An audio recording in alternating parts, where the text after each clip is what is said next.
So thank you, Balkis, for explaining the introduction of uterine cycle. So now I'll be proceed with the female hormones levels during ovarian and uterine cycles. So from this diagram, this section is actually the explanation for this one.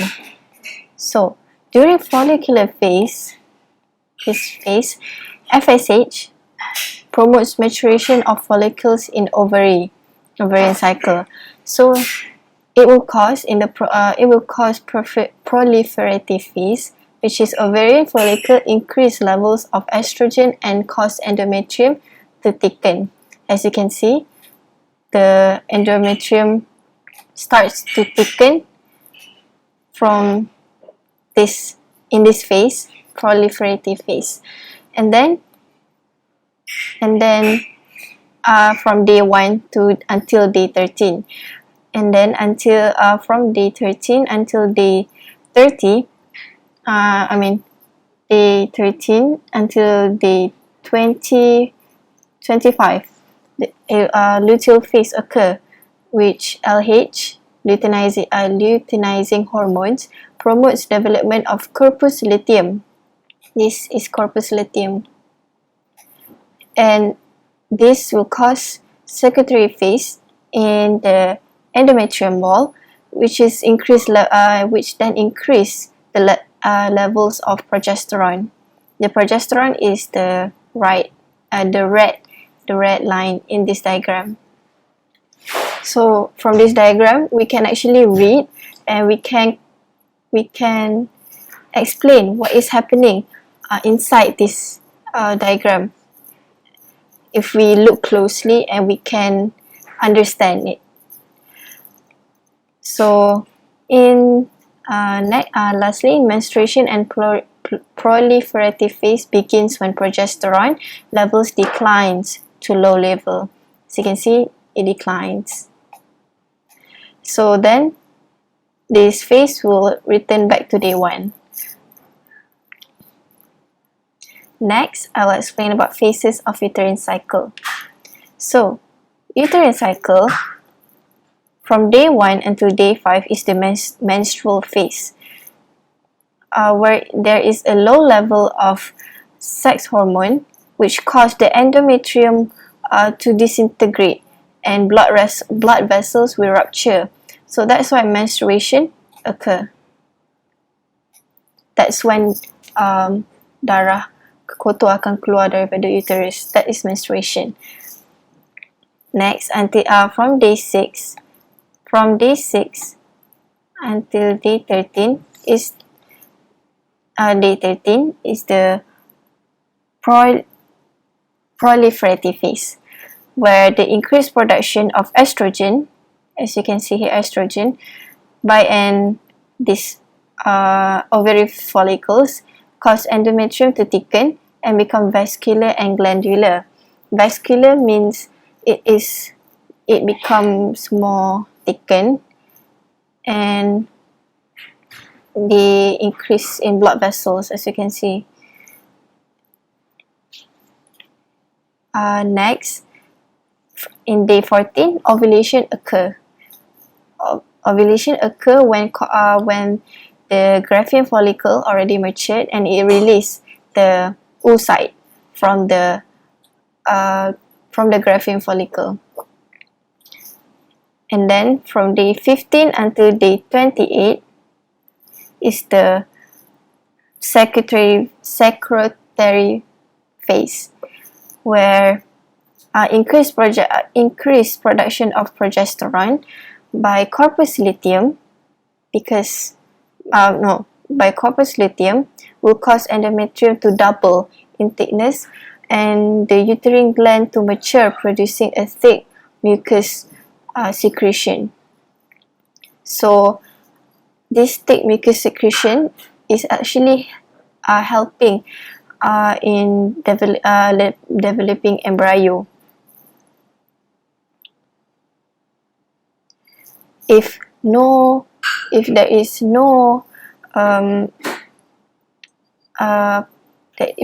no fertilization, then menstruation will occur. So the uterus, the lining wall of the uterus will rupture back into the phase. So this phase is actually just repeating in 28 days interval. So what is menstruation? Menstruation is actually occur because arteries that supply the lining of the uterus constrict and capillaries weaken. So the layers of the lining detach in patches. They don't come out actually as fluid. They come in patches because it is solid. And the mucus, blood, and degenerating endometrium descend from uterus through the vagina. So as you can see, this is the uterus. So this wall, they will actually rupture, as you can see, and blood will actually follow with the rupture of the endometrium wall because the blood vessel, they actually the wall of the endometrium wall is actually close by with the blood vessel. And menstruation lasts from 3 to 5 days, and there is one enzyme released by dying cells to prevent blood from clotting, which is called fibrinolysin. Next is menopause. Menopause occurs between the ages of 45 and 55. Menopause occurs when a woman is no longer ovaries is no longer functioning. So this picture depict the symptom if you are facing menopause, such as hot flashes, mood swings, insomnia, depression, vaginal dryness, night sweats, bone loss, and weight gain. Selalunya dia berlaku pada orang-orang yang sudah tua lah, as you can see. That's why orang tua, possibility dia untuk mengandung itu sangatlah tipis. Next is fertilization and pregnancy. As we recap earlier, the uterine cycle, if no fertilization occurs, an embryo begins developing as it travels down the uterine tube to the uterus. From this diagram, we can see the egg will pass through the fallopian tube to implant in the uterus wall. So, and that's is fertilization. So the embryo becomes embedded in uterine lining several days after fertilization. No. Fertilization actually occurs when the egg and a sperm, they meet together. The sperm will enter the egg, and then it will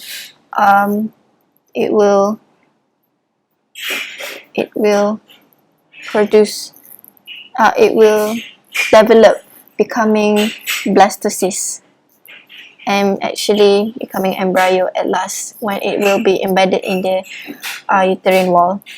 So pregnancy, when the embryo will embedded in the uterine wall, then the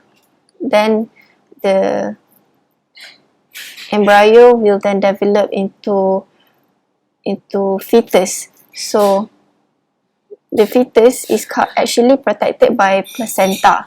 So placenta produce human chorionic gonadotrophin, also known as HCG, detected in pregnancy test. This is a picture example of pregnancy test, and it maintains the corpus luteum until placenta begins production of progesterone and estrogen. So that's why no menstruation occurs during pregnancy, because why do we need to produce? Why do the production of progesterone and estrogen is needed when there is already an embryo developing in your uterus? So next we'll be talking about estrogen and progesterone, which is the two essential hormones in the normal development and functioning of the female reproductive organ. These these two hormones is responsible for secondary sex characteristic in females. So this is a picture. For example, if a girl is experiencing puberty, they will begin to feel their breast will develop more, becomes more bigger, and their hips will be widened, and there is increase in body fat. That's why women, they appear more rounded than male due to greater fat accumulation. And that's why kita sebagai perempuan, kita kena jaga makan sebab kita ni senang mengumpul lemak berbanding daripada lelaki, and that's why lelaki boleh makan lagi banyak. And estrogen and progesterone is also required for breast development. Lastly, the female breast. So, female breast contains between 15 and 24 lobules, each with its own mammary duct. So, the duct begins from the nipple and it will branch into the lobules. So, lobules. And our breast is actually filled with adipose tissue, also known as fats. So lactation is a process of production of milk, and it is stimulated by a hormone called prolactin. So this production of milk begins a few days after giving birth, because we want to when after giving birth, the breast will produce yellowish white fluid called colostrum that is rich in antibodies, because babies, they need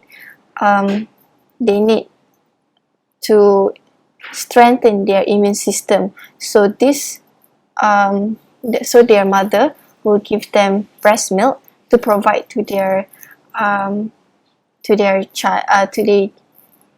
newborn baby.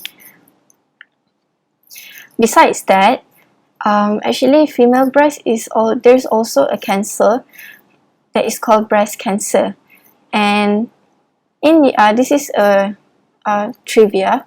This is a fact that after skin cancer, breast cancer is the most common type of cancer among women in the United States. Even in Malaysia, actually, there's also a campaign about breast cancer, which is the pink ribbon. Yes, that campaign that always remind women to actually check their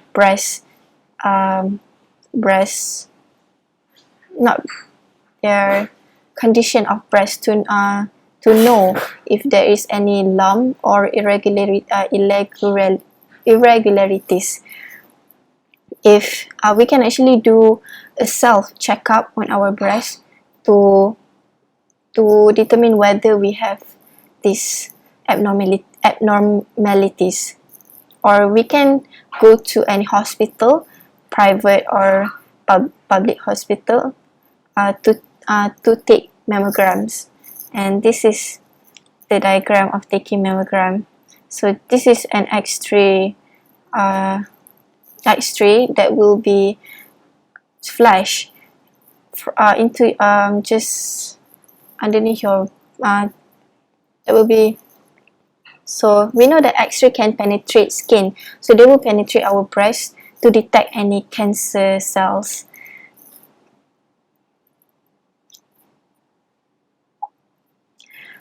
And that's all from me, Balkis, Tengku Adriana and Balkis, for female reproductive system. Thank you for watching video, and stay at home.